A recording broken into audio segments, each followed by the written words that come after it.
This week on Political Capital, the math behind class warfare. And is there any hope to find common ground in Washington? We ask House Budget Committee Chairman Paul Ryan about the battle over spending and taxes. And on the last word, is the Republican field complete, or is there room for one more?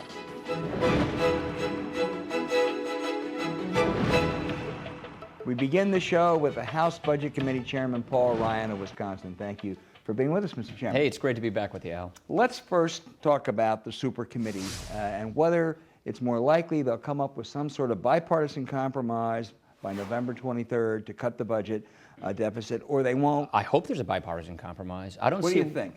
I think there will be. I don't know how large it will be. If it's not 1.2, then that minimizes how much the sequester hits by. So if it's, say, $600 billion, then which you have a is pretty easy. Yeah, then you have a 600. Pretty easy to find. We proposed a budget with $6.2 trillion in cuts. So clearly we can show many different ways of arriving at $1.2 trillion in spending cuts. The Biden group was getting very close to that. So we've had talks earlier that got very close to that number. So I'd like to think we can get pretty close to that number. Will there be any higher revenues in that package, or is that, as far as you're concerned, off the table? That's the grand bargain discussion. And to have a grand bargain where you have tax reform and higher revenues that result from that requires wholesale health care reform. Right. Health care, meaning the president's health care law, health care entitlements. And it doesn't appear that the Democrats want to do that. From the early parts of these talks, they don't seem to be willing to put the president's health care law on the table, so that's why I don't think you're going to have a grand bargain. But they're willing to do a little bit of entitlements, not as much as you'd like. Yeah, but a little bit doesn't fix the problem. Well, what I'm saying, if they do a little bit, would you do a little bit of taxes? I don't think so, because we want to grow. The other problem is this. A little bit of taxes means you're not doing overall reform. You need to reform the tax code to grow the economy. And if you just keep throwing more tax increase on top of tax increase, you're hurting the economy. So anything on the president's so-called jobs proposal, or is that? So the temporary tax rebates, we have learned from the Bush and the Obama administration, did not work very well. I'm fine with the idea of people keeping more of their own money, but we would like to go with ideas that have proven to work, not ideas that have proven to fail. So is that proposal itself dead? I think it is dead. I think it's dead because lots of Democrats, when they were in charge of Congress, opposed many of these kinds of provisions to begin with. The permanent tax increases to pay for the temporary tax rebates, bailouts of state government budgets. The federal budget's in worse shape. But what I want to say, Al, is I think there's a chance at some bipartisanship, not in this package, but in what he said in his speech. He said he wanted to do business tax reform. That's exactly what we want to do. Get rid of the loopholes, lower the rates, a fair, simple, competitive system, and these trade agreements. We have agreement on that. Well, let's talk about tax reform, because 6 months ago you laid out a blueprint of really huge tax changes, eliminate taxes on capital gains, dividends, and estates, lower the rates to 25% on both sides. Presidential candidate John Huntsman has offered something quite similar.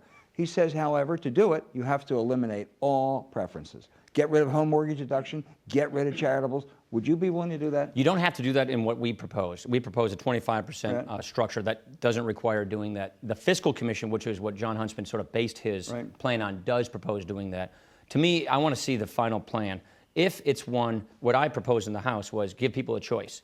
If you have an underwater mortgage and the mortgage deduction means a lot to you, give you time to transfer over to a simpler system if you want to do that. So what I've always said, if you want to have a two-tier flat tax system that fits on a postcard, you can choose that. If you want to stick with the current system with all of these loopholes in it, you can choose that. That's the taxpayer's choice. We don't know how to pay for your tax cuts. Well, so what we say is let's do these on a revenue-neutral basis. Our budget doesn't say cut taxes and lose money to the government. Our budget says get rid of the loopholes, which, by the way, are disproportionately used by higher income individuals. But which loopholes do you get rid of? So the amount of loopholes you get rid of gives you the ability to lower your tax rates. So when you take a look at a 25% system, we're saying you have to get rid of a lot of loopholes. How about charitables? You can keep things like charity, you can keep things like mortgages, while still broadening the base. Those are the big ones. But what I wouldn't do is what the president's proposing, which is raise tax rates and get rid of things like charitable deduction, get rid of things like mortgage deduction. But Congressman, it sounds like you're saying here's a free lunch. I'm going to give you these tax cuts, but there's no pain. What I'm saying, no, the pain is you forego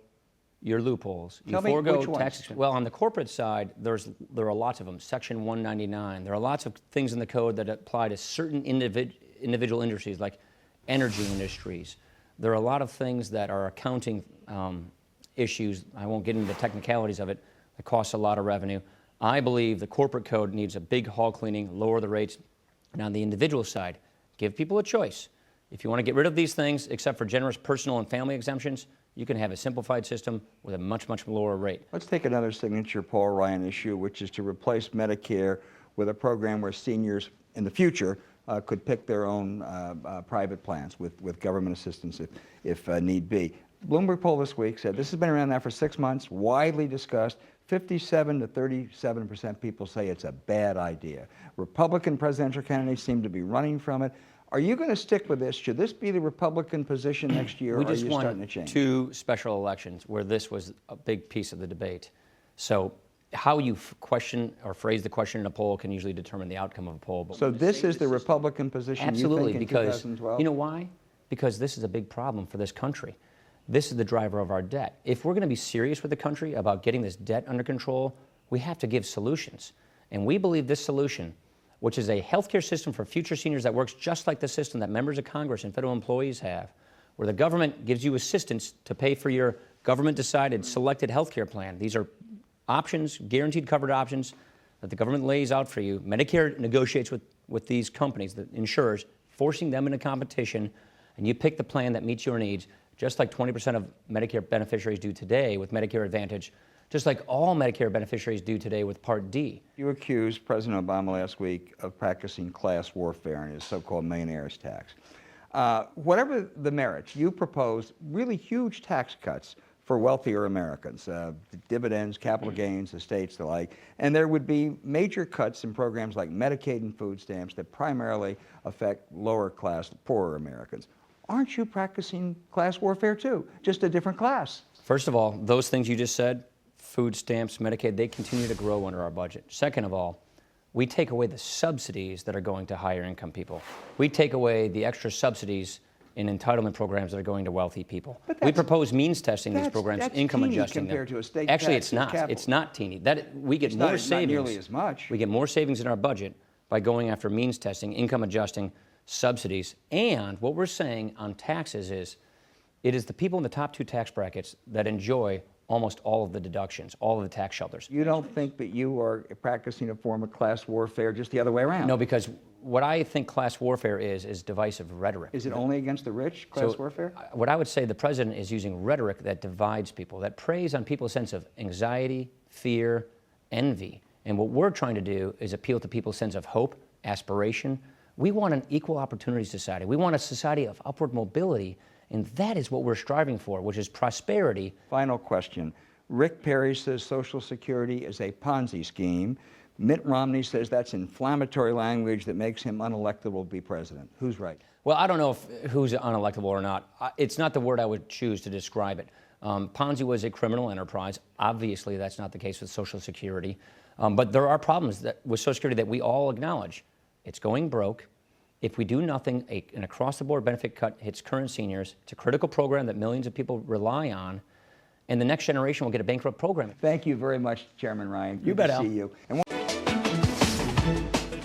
welcome back. At the annual United Nations meeting in New York, a Middle East crisis worsens and Eurozone troubles deepen. Bloomberg News White House correspondent Hans Nichols is with me here in the studio, and Bloomberg television reporter Nicole Itano joins us from our London bureau. I'm going to go to Nicole in just a minute, but Hans, the president was at the UN, the Palestinian crisis. Did he make any progress? Well, they think a lot of the moves that the Palestinians were going to make were baked into the market, and the president had to make his speech, move on with it, and solidify their position with the Israelis, and then move on. But no real progress. But again, there hasn't been a whole lot of progress on this issue for 10, 20, 30 years. Oh, yeah, longer than that. The backstory, and perhaps creating even more angst, was the Eurozone crisis, which Obama referred to. He brought his Treasury Secretary to the UN. Rare. Right, very rare. Is there a fear this could be a global crisis 2008 redux? More than just a fear, because last time in 2009, when you had everyone get together, the IMF, you had the April meeting, the G20 summit in London, it was clear that you could have a coordinated response because most of the G20 economies were in the same position. Now it's a different outlook. This is mostly Europe's problem. The fear inside the White House is that things have to get a lot worse, especially in Germany, before they get better in terms of the political situation. It's like the TARP vote in this country. You had to have one fail before you could have one pass. Let me turn to Nicole. You have been covering this Eurozone crisis all along. The immediate problem, of course, is Greece. Does it look like they'll be able to get the $11 billion before they run out of money in a month? Well, I think it's going to be tight, and it's going to go down to the wire. The basic problem is that Greece's partners, the European Union, the IMF, the ECB, think that Greece hasn't upheld its part of the bargain. And Greece, its deficit is actually widened about 22% this year compared to last year. So they want Greece to pony up, basically, and prove that they can cut their deficit. And so far, Greece hasn't been able to do that. Nicole, what would a Greek default mean? Well, I think no one knows, and that's the big question. Greece actually invented default. The first default was in Greece about 2,400 years ago, but we don't know what it would mean for a developed nation in a monetary union to default today, and that's the big question mark hanging over Europe. Nichols did not cover that first Greek default, I want to point out. Let me ask you, though, there's also worry now, and perhaps even more serious, about Spain and particularly Italy. That's right. That is the big fear, that this will spread to other countries in Europe. It's already taken down Ireland and Portugal. They've already needed bailouts. But right now, Europe doesn't have a fund big enough to rescue the big economies, Italy, Spain. And that is one of the things that European leaders have been criticized for. They've been criticized for not getting ahead of the curve and basically proving that they would be able to deal with a crisis in one of those big economies. Well, Nicole, there's talk about Europeanizing the crisis. Really what we're talking about is Germanizing the crisis. And with Angela Merkel in really political trouble, she's certainly going to resist that. Well, that's right. Germany really has been in a way, the crucial link in this whole chain. They are the ones who are making the big decisions about how to deal with this crisis. But Angela Merkel's facing a political rebellion at home. Her coalition, her governing coalition, is quite fragile. And she has a German public who are saying, why should we be bailing out Greece? They got themselves into the problem in the first place. And so she's up against that political reality. And that limits how aggressive she can be in leading Europe in a response. And what do you think Europe's going to look like in 3 or 4 or 5 years? Well, I think this crisis is really going to determine that. It's going to determine whether or not you have a stronger, more centralized Europe with more fiscal coordination, or perhaps the end of the Eurozone project, the end of a monetary currency. That, some economists say, that really is the choice for Europe. But European Union and the Eurozone really is a political construct, and it's coming up against economic realities right now. Well, Nicole, it really is going to be an extraordinary story for the next couple months at least. Thank you very, very much. Let me turn back to Hans.